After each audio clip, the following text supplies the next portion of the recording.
is. To reject a parent is a very unnatural thing for a child to do. We are born helpless into the world, and we attach to our primary caregivers as a way of avoiding being abandoned, and our biggest fear is that we will be abandoned. And unfortunately what happens to children in these circumstances is that they are forced to reject a parent against their natural way of being in the world, and then they're forced to live with and suffer the consequences of that, which are very, very deep, and they're long lasting. And one of the problems about alienation is that we don't readily see the impact on the child in the here and now. What we see is the impact of the child much further down the line.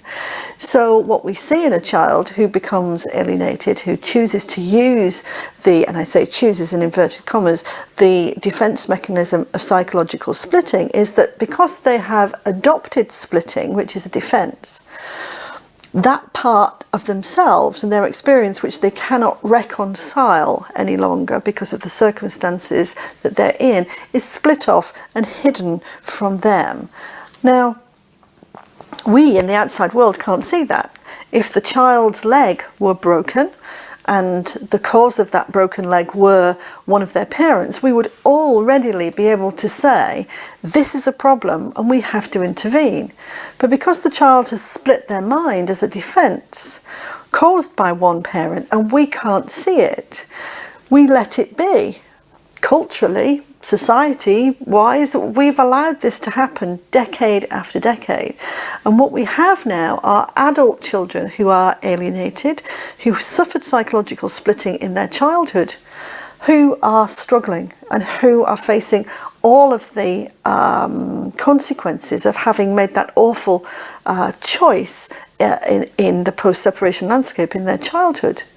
And so for a child to reject a parent is not just about the dreadfulness of murdering a parent who is still alive and saying, I no longer want to have you in my consciousness.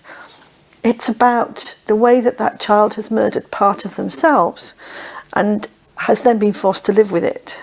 And it's only when that child comes into their young adulthood that perhaps the gravest consequences of what they've been forced to do really starts to come to light. The most severe consequences of having rejected a parent and not having received help are seen when children come to transition points in their lives. So they find it very difficult to trust the inner self because the inner self is fractured and broken.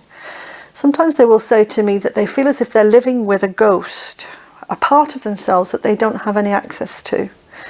Sometimes they will spend a great deal of time trying to work out how to relate to other people, but failing to do that because they have internalized a hero and villain narrative. Someone is very, very wonderful and then very, very bad. And so the splitting will manifest itself in different ways as they come into their older years. Their relationships are fragile.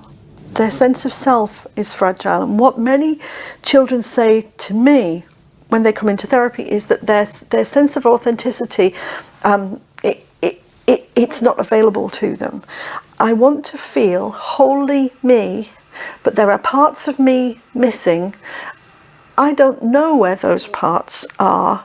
And I don't know why I feel like this. I've reconnected to my mother, I've reconnected to my father, I'm now in touch with both sides of my family. I should feel whole, but I don't. There are parts of me missing, and I don't know how to get a sense of authenticity. The fragmenting of the self, the creation of splits and schisms is something which not only occurs once in the child as they're forced to reject a parent in childhood, but further splits begin to occur. And why would that not be in many ways? If your integrated sense of self is fractured in childhood, then the very wiring of your brain is going to be impacted.